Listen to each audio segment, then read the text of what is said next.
Okay, I've set up a pattern here with lots of echoes, and just an aside, can you see the neat optical illusion? It looks like the sides of my block actually curve in.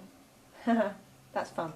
Anyway, what I want to do is clip off these extra echoes that are outside the block. So I'm going to go Add Block, Clipping Block. Please select the patterns to be affected by touching one of their points. Well, it's all of them, so I'm just going to touch Select All. And there they are, they've all turned red. Continue. Now it says, how do you want to define the block? Well, I just want to select the square block that's already there, so I'm going to touch Select Existing Block.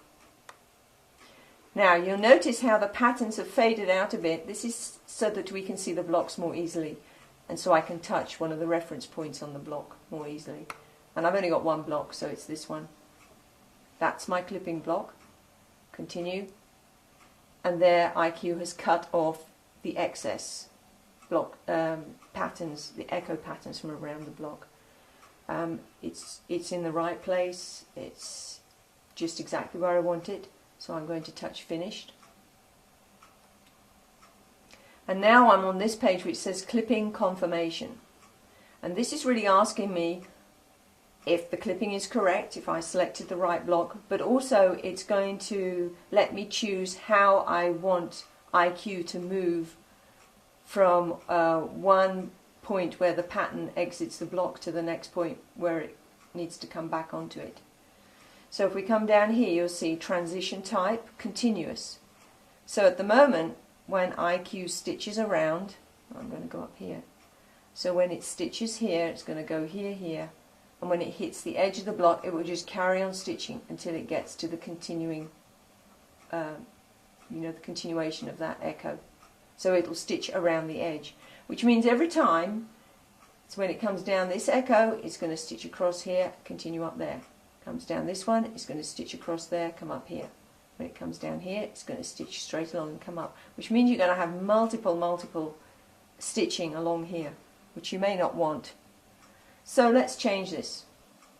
If I touch Transition Type, and then I'm going to touch the plus button, we'll watch down here. Now it's changed to Transition Type Jump Stitch. And you'll see on the image, green lines. That indicates where the threads are going to be dragged, where the jump stitches are going to occur.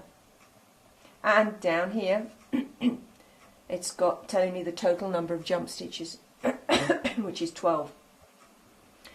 I have my threshold set to 0. The threshold is, it really determines how many jump stitches you have, or where the IQ will jump as opposed to stitch continuously. I have it set to 0, so it will do jump stitches whenever it hits the edge and comes back on. If I change this number to, let's change it to 1 inch.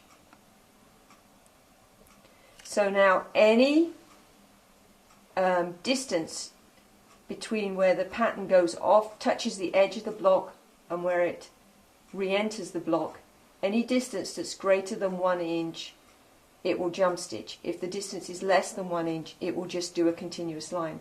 And you can see the total jump stitches has changed to 10. So that means, it's not obvious where it is, but there were some distances which were less than 1 inch. So IQ is just going to stitch those distances, but it'll jump distances that are greater than 1 inch. Okay, let's go down to Transition Type again. I'm going to select that. I'm going to touch the plus button,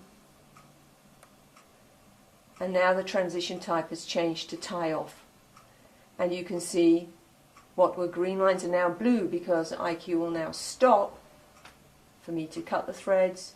Then it will just move without dragging the thread because I've cut it, without stitching to the next start point. So those are tie-offs. Again, total tie-offs is 10. Same as it was for the jump stitch. My threshold is 1 inch. Okay, so let's touch Transition Type. Let's change that Transition Type one more time. And there it's back to continuous. So it will just stitch continuously. So when you've selected the type you want, That's the jump stitch. That's the tie off. Then you can accept or decline. If you don't like it, you want to, you made a mistake, you can go back. If you touch decline, it will take you back to the previous page without the clipping, so you can start the clipping again. If you touch accept, I like it, it's making sure. Do you want to commit to the transitions? You can't change them later. If you commit now, you can't. I do. I'm going to touch yes. And so that's how that pattern will stitch out. You can still see the transition lines. So this is replacing.